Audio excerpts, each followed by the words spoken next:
She paused there, looking at it with a strange expression, part grief, part defiance. "We were married in one like that," she said. He didn't answer, didn't need to. Her voice wasn't asking for a reply. It was naming a ghost aloud so it would let her sleep that night. On the 5th day, they reached her land, or what was left of it. The farmhouse was ash and splinters. Blackened beams jutted from the ground like ribs. The barn was gone. Only the stone footings remained. Grass had grown through the cracks, wildflowers blooming where floorboards once creaked. Lyra dismounted slowly. Her boots crushed what might have been the hearthstone. She walked the length of the ruin with careful steps, like she could still feel the shape of rooms beneath her feet. She crouched near what was once the front porch, fingers grazing the dirt, and said nothing for a long time. Ethan stood back, letting her reckon with it on her own. He'd known ruin. He knew how the weight of absence could hollow a person if they weren't given time to stand inside it. At last she spoke. "He did this because I wouldn't leave." Her voice was steady, not hard, just tired. "I fought for it, this land. My mother's bones are here. I couldn't let it go." Ethan walked to her, slow and careful, not to fix anything he couldn't, but to be near. "I buried him," she said, "after." It took him a moment to understand. "I tracked him," she added, "took back what he stole, and I buried him where no one would find him." She looked at him then, like daring him to flinch, but he didn't. He only nodded once. "You did what you had to." That evening they pitched their small canvas by the edge of the old orchard, where 3 gnarled apple trees still stood, limbs crooked but blooming. Lyra sat beneath one with her knees drawn up, and Ethan brought her a tin of stew. "What now?" he asked quietly. She tilted her head, eyes on the ruined skyline. "I rebuild, slowly, piece by piece." He chewed a bite, thoughtful. "I can help," he said, "if you want." "I do." There wasn't a smile, but her fingers brushed his as she took the bowl, and he felt that touch for hours after. That night she dreamed without crying. He knew because he stayed awake, just watching, not like a man haunted, but like a man who had finally found the thing worth staying for. Summer settled slow over the scorched land, breathing life back into the bones of Lyra's homestead. The earth, dark with memory, began to yield again, green shoots pushing through the ash, the orchard thick with bees. That day he found the bird's box empty. The bird had flown. He looked up to the rafters and saw it perched there, whole now, feathers catching light. When he told Lyra, she only smiled. A real one, thin and fleeting, but it stayed with him. Later, while he chopped wood, she came outside and stood beside him. Not to help, just to be there. She leaned against the fence rail and watched the hills. After a while, she spoke. "I think I need to go back," she said, "to the farm, see what's left." He paused mid-swing. "You sure?" "No," she said, "but I won't be whole till I do." Then he studied her, the set of her shoulders, the line of her jaw. She wasn't the same woman he'd found in the storm. She walked through fire again and came out tempered. "I'll ride with you," he said. She didn't thank him. She just looked at him like maybe she hadn't known how much she needed to hear that until just now. And that was how the next part of their story began. Not with a kiss or a promise, but with two people packing saddlebags side by side, heading east not to chase the past, but to face it, together. They rode at first light, frost still on the grass, breath rising in plumes as they passed the edge of the known world. Ethan didn't ask how far or what waited there. He didn't need to. Lyra's silence was a map all its own. She led them east, where the mountains gave way to open prairie, where old fences slumped and wind moved through tall grass like a whisper of ancient tales. The land changed as they traveled. Creeks ran wider, the soil darkened, and the air smelled of cedar and rain. At night, they camped beneath stars that hung low and sharp as glass, their fire casting long shadows over the ridge. She didn't talk much, and neither did he. But there were moments, the way she handed him coffee before he asked, the way he steadied her horse without a word, that felt like more than conversation ever could. They passed a church long fallen to ruin. Its steeples snapped like a bone. He'd found her in the storm, and he'd never stopped looking at her since. Spring came, grudging, to the high desert, slow and uncertain. The snows melted from the passes, leaving behind a landscape woven from lacework of runoff that carved the land into veins of silver. Green returned in hesitant brushstrokes, wild sage sprouting by the cabin stoop, pale blossoms budding in the cottonwoods down by the creek. Lyra rose with the sun most days. Ethan would wake to find her standing outside, boots still unlaced, hair loose to her shoulders, staring eastward like she was waiting for something inevitable to catch up to her. He didn't ask what. Some ghosts needed naming in their own time. They lived quiet, the two of them, not lovers, not quite strangers. He taught her how to mend tack and trap rabbit, how to read the weather by the curl of clouds. She showed him how to stitch a shirt from an old flour sack, how to find wild onions by their smell. Their days passed in the rhythm of necessity, chopping wood, boiling wash water, patching leaks in the roof. Not much was said, but each silence grew easier to share. One morning she brought a small bird with a broken wing, cradled in her palms like a prayer. Ethan watched her feed it soaked breadcrumbs, coaxed its trembling body into the warmth of a box lined with wool. She didn't name it, just tended to it daily, with the same quiet care she gave the fire or the kettle, or the way she swept the floor in long, slow strokes. "You think it'll fly again?" he asked her, watching from the doorway. "Don't know," she said without looking up. "But it wants to. That's something." He thought about that long after she left the room. Then came the day Lyra didn't wake at dawn. He found her curled under the blanket, pale and sweating, breath shallow. Fever took her hard and fast, and Ethan felt a helplessness bloom in his chest that near split him in two. He boiled water, bathed her face, whispered nonsense to keep the fear at bay. She drifted in and out, eyes glassy, hands gripping the sheet like she was drowning.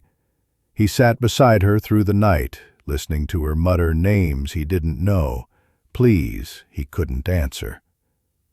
Once she reached for him in her sleep, fingers wrapping round his like she thought he might vanish if she let go. By dawn, the fever broke. She woke, trembling and confused, then saw him there and sighed. Relief or sorrow, he couldn't tell, maybe both.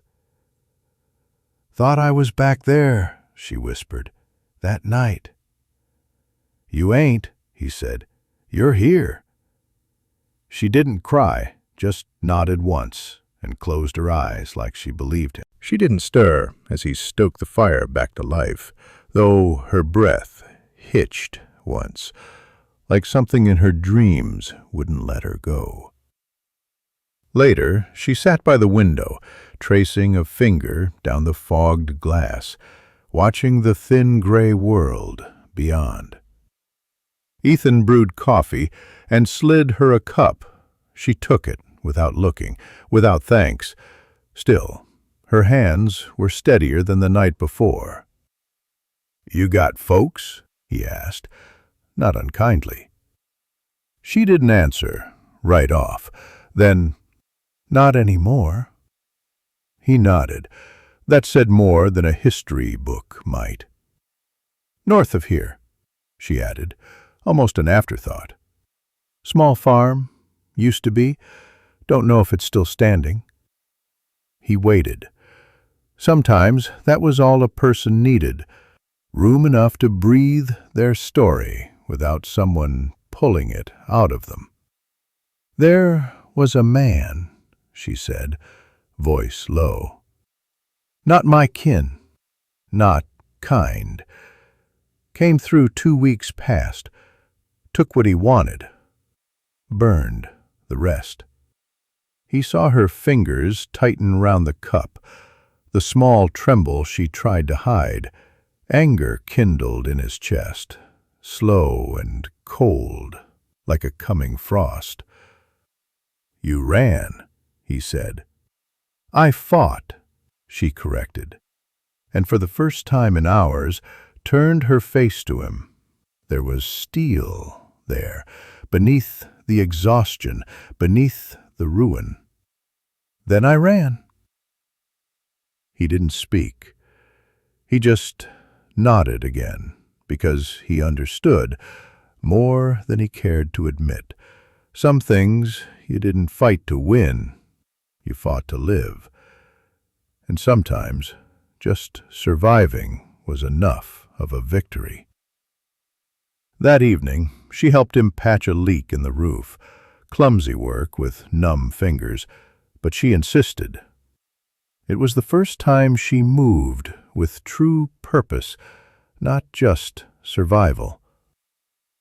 Her name came, then, without warning, as she braced a board for him to hammer. "Lyra." He looked at her, the sound of it echoing between them like a stone dropped in a still pond. She didn't offer more. He didn't ask for more. "Ethan," he said simply. She nodded once, like they'd exchanged something binding their fates. Maybe they had. That night, as wind sighed through the eaves and fire painted gold across the walls, Lyra sat close to the warmth, her eyes softer now, less haunted. Ethan watched her without shame, not because she was beautiful, though she was. In that way, firelight makes every scar seem noble, but because something in her steadied him.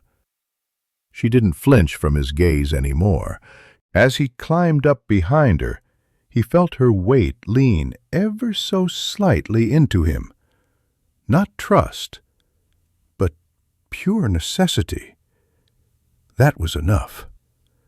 They rode west toward the scrublands that hemmed the edge of the high desert, a place he knew, half wild and wind-gnawed, where he'd stashed supplies in an old line shack, miles from any beaten path. She didn't speak again, and he didn't ask. There was something sacred in silence when the storm still raged, something steady in the rhythm of hoofs against mud, and the warmth of her press to his chest. He felt her shiver now, and then not from cold, he thought, but from the way a soul shakes when it's been brought low and doesn't know if it dares rise again. When the shack came into sight, low-roofed and gray as the sky itself, he felt her breath catch. Relief or dread, he couldn't say. He swung down first, lifted her down slow, carefully, as you would a wounded bird. Her eyes found his face again, that same wary, startled light. Inside, he set about lighting a fire with shaking hands, kindling, crackling like dry bones underfoot. She sat near it, arms wrapped round her knees, soaked hair dripping onto the dirt floor. The silence stretched between them, filled only by the hiss of rain on the roof and the gentle pop of pine sap in the flames. He didn't stare, not quite, but he looked, because there was something in the way she watched the fire, like it was the only true thing left in the world, something in her stillness that held more story than a man might ever coax out with questions. He didn't know who she was, didn't know where she came from, but he knew this much. She'd been running from something long before the storm ever found her, and whatever it was, it had left its deep mark. But now she was here, with him, and he couldn't seem to look away. The fire held through the night, flickering low and steady, shadows dancing across the cabin walls. Ethan sat across from her, legs folded, eyes half-lidded from the long ride, and wet cold still clinging to his bones. She hadn't spoken more, let alone accepted the tin of beans and a scrap of jerky he'd offered, just nodded faintly and eaten in silence, hands wrapped around the warm tin cup like it was something holy. He didn't press. Words would come when they had to. By morning, the rain had eased into a mist that curled round the hills like the earth's sigh. He stepped outside to tend the horse, boots crunching froth. The storm descended from the high passes like an ancient curse. Bitter wind lashed across the open range, tugging at manes and oilskins, flattening the scrub grasses in harsh waves. It turned the sky gunmetal gray and cloaked the mountains in a veil of sleet so thick the ridgelines dissolved into the white haze. Thunder cracked over the canyon like a whip over a startled beast, and the rain turned the dirt trail to viscous sludge. Ethan Wayne rode with his collar up and hat brim low, his Mustang muscling against the furious wind. He wasn't headed anywhere in particular, just away, same as always. He didn't favor settlements. Folks talked too much there, and quiet had become his only kind of peace. He'd been drifting a long while now, ever since the fire took his home and what little else he desperately loved with it. Some days he thought he'd ridden off the edge of the world. Other days he hoped he had. The road wound down into a low ravine where the creek had swollen and spilled its banks, transforming into a raging torrent. He reined in, squinting into the thick curtain of rain. There was something, someone beside the flooded bend. A splash of blue against the dun-colored mud, not moving. He cursed under his breath, kicked his horse into a trot, and slid off in the muck, boots sinking near to the ankle. Closer now, he saw it was a woman. She sat half upright against a crooked cottonwood, soaked through, her hair plastered in dark streaks across her cheeks. Her dress was torn at the hem, her hands raw and reddened from the piercing cold. One of her shoes was gone, and the other hung loose on her foot. There was a look about her, hollow and still, like she'd stepped out of life and hadn't found her way back yet. He crouched beside her. "Ma'am," he said low, "you all right?" No answer. Her eyes blinked slow, blue like the deepest mountain lakes. She looked at him, not through him, but not quite to him either. "I ain't gonna hurt you," he added, hands open, voice steady. "You out here alone, in this weather." She made a sound, half breath, half sob, then flinched as if it cost her something unimaginable to speak. "Horse spooked," she said, barely audible over the howling wind. "Ran off. Couldn't find the trail again." Her voice had a fine-tuned softness to it, worn at the edges, like something left too long in the scorching sun. He studied the way she held her side, her sleeve stiff with old blood. "Think you got hurt?" he asked,